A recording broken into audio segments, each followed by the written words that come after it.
जय जोहार, मैं हूँ आपन के संग ललिता और आपन देखा तो न्यूज प्लस 21। चलो शुरू करथन बिहिनिया के खबर। बीजेपी के राष्ट्रीय कार्यकारिणी के बैठक आज 5 राज्य में विधानसभा चुनाव पर करही मंथन। पीएम नरेंद्र मोदी भी रही मौजूद। बिहार में जहरीली शराब के कहर जारी, पिछले 3 दिन में 30 की हुई मौत। हरदोई में किसान लग गोली मारे जाए के घटना और ओकर बाद बिगड़े हालात पर एसपी हा करिस कार्रवाई, दरोगा और एक सिपाही निलंबित। शिमला में पीठासन अधिकारी सम्मेलन में वर्चुअली संबोधित करही पीएम नरेंद्र मोदी।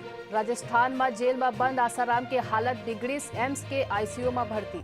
दिल्ली के हवा सिगरेट के धुआं ले ज्यादा हानिकारक, बढ़ सकत है कोरोना के मामला, एम्स निदेशक हकीस आगाह। दुनिया के सबले लोकप्रिय नेता बने हुए हैं पीएम नरेंद्र मोदी, 6ठे नंबर में है जो बाइडन। मनी लॉन्ड्रिंग केस में महाराष्ट्र के पूर्व गृह मंत्री अनिल देशमुख ला ऑर्थर रोड जेल लाई गई।